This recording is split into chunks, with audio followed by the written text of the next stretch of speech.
Hello friends, welcome to साहस of solutions. दोस्तों, जैसा कि सीरीज के पिछले वीडियो में हमने कुकीज के बारे में देखा कि कुकीज किस तरीके से यूज करते हैं और क्या रोल होता है, क्या सिंटेक्सेज होते हैं, सब कुछ हमने बहुत ही अच्छे तरीके से विद एग्जांपल देखा। अगर आपने नहीं देखा है तो एक बार जरूर विजिट करिए इस वीडियो के जस्ट पिछले वाले वीडियो को देखिए, ताकि आपको समझ में आ जाए कि कुकीज क्या होता है।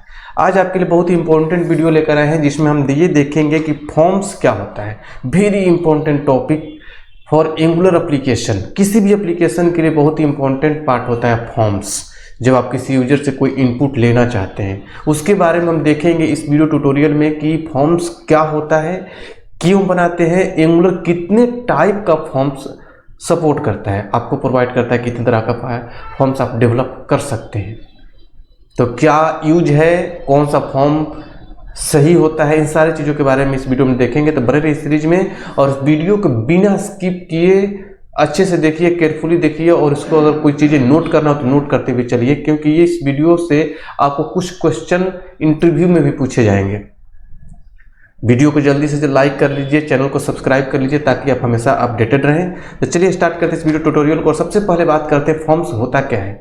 देखिए, फॉर्म्स जो होता है मेन बिल्डिंग ब्लॉक्स में आता है। किसी भी टेक्नोलॉजी में, किसी भी एप्लीकेशन में फॉर्म्स एक इम्पोर्टेंट रोल प्ले करता है। जब आप किसी यूजर से, देखिए, जब आप किसी यूजर को कोई इंफॉर्मेशन दिखाना होता है आपको, तो बस डेटा दिखा देते हैं, लेकिन यूजर से अगर आप डेटा लेना चाहते हैं तो विदाउट फॉर्म आप नहीं कर सकते हैं। आपको फॉर्म डेवलप करना होगा ताकि यूजर से कोई इनपुट आप ले सकें। वो फॉर्म आपका लॉगिन के लिए हो सकता है, रजिस्ट्रेशन के लिए होता है, हेल्प रिक्वेस्ट के लिए होता है, फ्लाइट बुकिंग के लिए हो सकता है, होटल बुकिंग के लिए हो सकता है।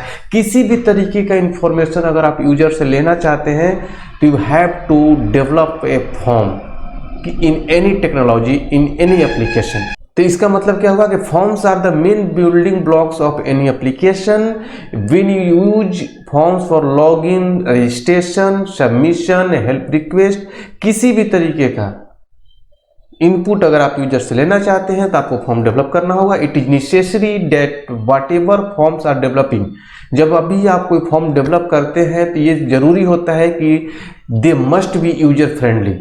फॉर्म यूजर फ्रेंडली होना चाहिए। ऐसा नहीं कि फॉर्म डेवलप करके आपने यूजर को दे दिया और यूजर को समझ में ना आए कि कौन से इनपुट में हमें क्या देना है, कैसे देना है। लेबलिंग अच्छे से होना चाहिए, टेक्स्ट बॉक्स का लेबलिंग अच्छे से हो, किस टेक्स्ट बॉक्स में हमें क्या फिल करना है, जैसे फर्स्ट नेम, लास्ट नेम, जो भी फिल करना है सब कुछ अच्छे तरीके से प्रॉपर मैनर में होना चाहिए। या फिर आप टेक्स्ट बॉक्स के अंदर वाटर मार्क भी डाल सकते हैं कि please inter your first name, ठीक है। And it should have the indication of what went wrong, और वैलिडेशन भी प्रॉपर तरीके से होना चाहिए। मैसेज दिखाना होगा वैलिडेशन का, जैसे कि मान लीजिए कि फर्स्ट नेम लास्ट नेम में सब कुछ मैंडेटरी है, अगर यूजर उसमें इनपुट नहीं करता है तो आप उसको मैसेज दिखाइए, please inter your first name या फर्स्ट नेम इज रिक्वायर्ड। इस तरीके से आप मैसेज दीजिए उसको। या फिर मोबाइल नंबर में वो ईमेल आईडी डाल रहा है तो उसको बताइए कि रॉन्ग मोबाइल नंबर, या ईमेल आईडी गलत उसने टाइप करके बताइए कि आपने ईमेल आईडी गलत डाला है, please inter correct email ID. इस तरीके से इंडिकेशन होना चाहिए, वैलिडेशन प्रॉपर तरीके से, प्रॉपर मैनर में होना चाहिए, ताकि आप यूजर से एक्यूरेट और करेक्ट डेटा ले सकें। ये फॉर्म का पार्ट होता है और डेवलपर अपने एप्लीकेशन के अंदर फॉर्म के अंदर मैनेज करके चलते हैं। Forms are really important to collect the data from the user. Often each website contains forms to collect the data. Data लेने के लिए हर वेबसाइट अपने एप्लीकेशन के अंदर फॉर्म्स रखते हैं। Forms are the minister of business application. You use forms to log in, submit a help request, place a order, book a flight, schedule a meeting, and forms perform countless other data entity tasks. मतलब countless अनेकों तरह के form develop किए जाते हैं जहां भी आपको यूजर से डेटा लेना हो। Developing forms requires design skills as well as form framework support for two data binding. अगर एंगुलर में आप काम करते हैं, किसी भी फ्रेमवर्क में आप काम करते हैं, तो आपको डिजाइन स्किल्स और उस फ्रेमवर्क के स्किल्स के बारे में भी पता होना चाहिए कि आप फॉर्म कैसे डेवलप करेंगे ताकि एप्लीकेशन अच्छे तरीके से काम करे। चेंज ट्रैकिंग पता होना चाहिए, वैलिडेशन पता होना चाहिए, और एरर हैंडलिंग के बारे में भी आपको पता होना चाहिए। तो आप घबराने की जरूरत नहीं है, आपको सब कुछ हम इस सीरीज में आपको बताएंगे। तो चलिए देखते हैं आगे कि फॉर्म्स कितने तरीके का प्रोवाइड करता है Angular provide two different way to collect and validate the data from a user. आप दो तरह का फॉर्म डेवलप कर सकते हैं, ठीक है। एंगुलर आपको प्रोवाइड करता है, एक होता है टेम्पलेट ड्रिवन फॉर्म्स, ठीक है। और एक होता है मॉडल ड्रिवन फॉर्म्स, जिसे हम बोलते हैं रिएक्टिव फॉर्म्स। इसको मैंने बोल्ड करके रखा है, इसका मतलब है कि यही आपको ज़्यादा यूज करना होगा।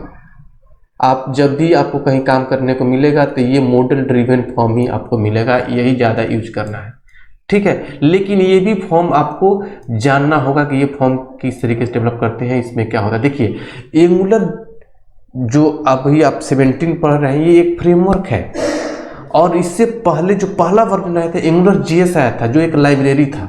तो वहाँ पर जो फॉर्म डेवलप किए जाते थे दूसरे तरीके से होते थे, क्योंकि लाइब्रेरी के रूप में होता था। तो ये जो फॉर्म लिया गया है, जो आपका ये टेम्पलेट ड्रिवन फॉर्म, ये एंगुलर जीएस से लिया गया है, ठीक है। एंगुलर जीएस से लिया, बिल्कुल उससे सिमिलर है। जब एंगुलर 2 डेवलप किया जा रहा था तो गूगल के टीम ने सोचा कि अचानक से हम रिएक्टिव फॉर्म दे देंगे तो बहुत से डेवलपर को प्रॉब्लम होगा, फॉर्म डेवलप नहीं कर पाएंगे। तो उससे मिलता जुलता उन्होंने टेम्पलेट ड्रिवन फॉर्म दे दिया, जिसमें कि सारा काम टेम्पलेट पर होता है। बहुत ही मिनिमम कोड किया जाता है टीएस फाइल पर, HTML के पेज पर सारा कोड कर दिया जाता है। जिससे कि क्या प्रॉब्लम होता है कि कॉम्प्लेक्स बिजनेस लॉजिक को आप इसमें सेट नहीं कर सकते हैं।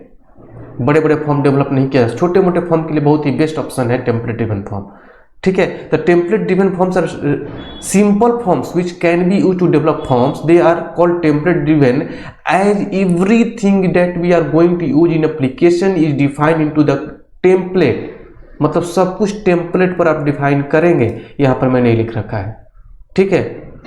तो template driven form angular JS से लिया गया है, और सारा कोड, ज़्यादा से ज़्यादा कोड आप टेम्पलेट पर करते हैं। मिनिमम कोड आप कहाँ पर करते हैं, टीएस फाइल पर करते हैं।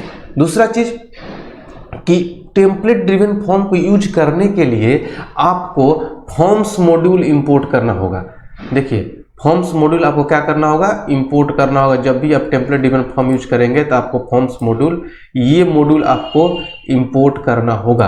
अब ये देखिए, अगर आपका एप्लीकेशन पुराना है, ठीक है, पुराने वर्जन में काम कर रहे हैं तो ऐप मॉड्यूल टीएस फाइल में करेंगे, ठीक है। लेकिन अब आप एंगुलर 17 में कर रहे हैं, ठीक है। तो एंगुलर 17 में काम कर रहे हैं तो ये फॉर्म्स मॉड्यूल जो है आप कंपोनेंट के, जिस कंपोनेंट पर ये टेम्पलेट ड्रिवन फॉर्म बना रहे हैं, ठीक है, उस कंपोनेंट के इंपोर्ट मेटा डेटा के अंदर इंपोर्ट करेंगे। ये सब कुछ करके मैं आप लोग को दिखाने वाला हूँ इस वीडियो सीरीज में। आप बस बने रहिए, अच्छे से देखिए। इसका फीचर क्या है, इजी टू यूज, मतलब इजीली आप यूज कर सकते हैं। Suitable for simple scenario and fails for complex scenario. Simple scenario के लिए बहुत ही अच्छा ऑप्शन है टेम्पलेट ड्रिवन फॉर्म, जबकि जैसे कॉम्प्लेक्स सिनारियो आता है यह फेल कर जाता है। इसलिए कॉम्प्लेक्स सिनारियो के लिए हम रिएक्टिव फॉर्म डेवलप करते हैं, सिमिलर टू एंगुलर 1.0 जिसे हम एंगुलर जीएस बोलते हैं, ठीक है। 2 डेटा बाइंडिंग सपोर्ट करता है, एनजी मॉड्यूल इसमें हम यूज करेंगे डेटा को HTML फाइल से टीएस फाइल पर लाने के लिए। मिनिमम कंपोनेंट कोड, मतलब कंपोनेंट पर बहुत ही कम कोड किए जाएंगे। Automatic tracking for the form and its data, इसमें इसका फीचर है ये, ठीक है। यूनिट टेस्टिंग अनदर चैलेंजिंग, मतलब यूनिट टेस्टिंग इसमें सही तरीके से काम नहीं करता। क्यों? क्योंकि सब कुछ मतलब चैलेंजिंग है, कर सकते हैं, लेकिन जितना रिएक्टिव फॉर्म में यूनिट टेस्टिंग अच्छे से कर सकते हैं, इसमें आप नहीं कर पाएंगे। क्यों? क्योंकि इसमें सारा कोड आपका HTML पर है, वहां पर सारा कोड TS फाइल पर होगा, जिसके चलते वहां पर यूनिट टेस्टिंग इजीली हम मैनेज कर लेते हैं, ठीक है।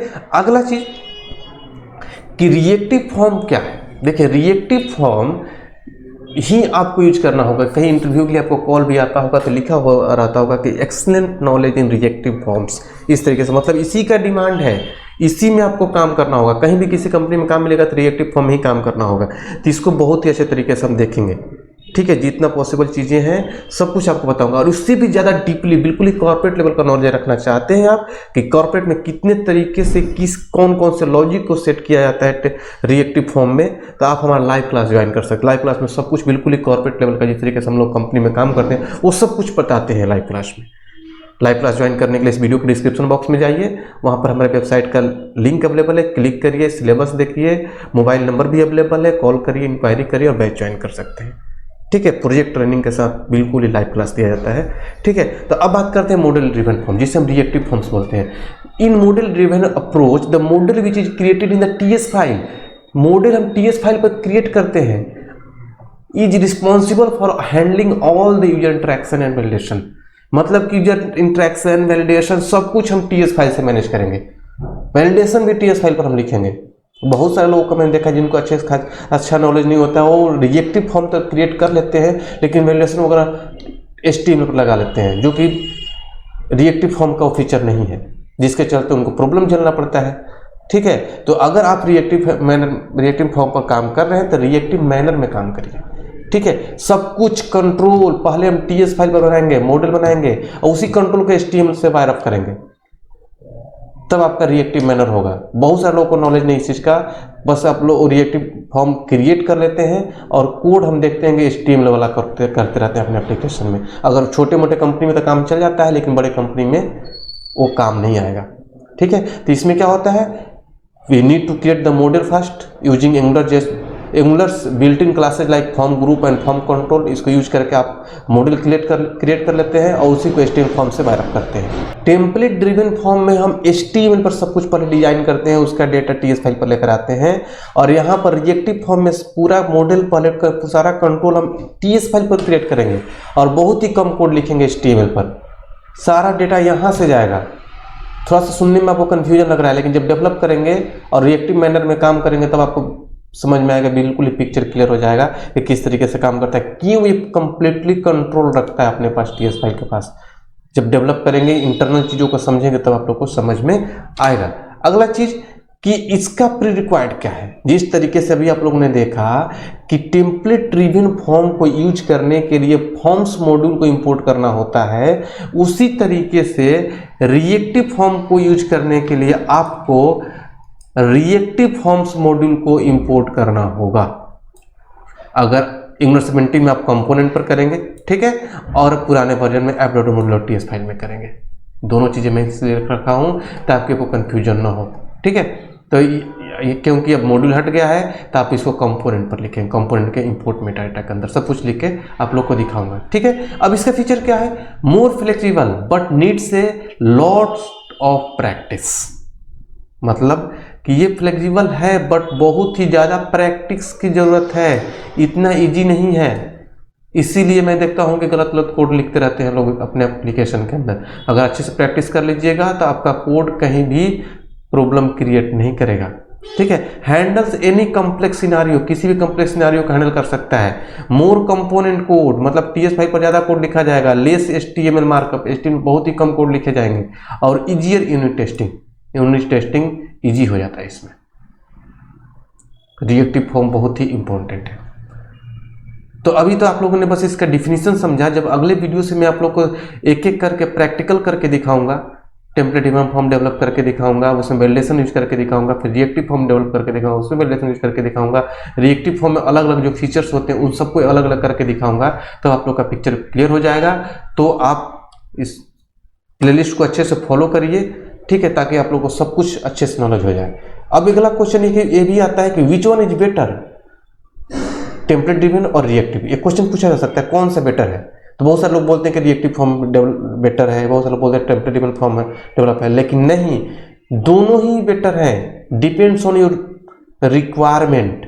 अगर मान लीजिए 2 कंट्रोल का हमें फॉर्म बनाना है तो हम क्यों रिएक्टिव फॉर्म बनाएंगे, नॉर्मल हम टेम्पलेट ड्रिवन फॉर्म बनाकर अपने काम चला लेंगे, क्योंकि ये छोटे फॉर्म के लिए। जब बड़ा फॉर्म डेवलप करना होगा तो हम टेम्पलेट ड्रिवन फॉर्म का बनाएंगे, रिएक्टिव फॉर्म बनाएंगे। तो मतलब अपने अपने प्लेस पर दोनों ही सही हैं। तो आई होप कि आप लोग की समझ में आ गया होगा इन सारी चीज़ों को। अगले वीडियो में मैं प्रैक्टिकल लेकर आऊँगा, तो चैनल को सब्सक्राइब कर लीजिए ताकि जैसे ही अगला वीडियो डालूँ तुरंत आपको नोटिफिकेशन मिले। तो चलिए मिलते हैं अगले वीडियो में अगले टॉपिक के साथ, तब तक के लिए थैंक यू सो मच।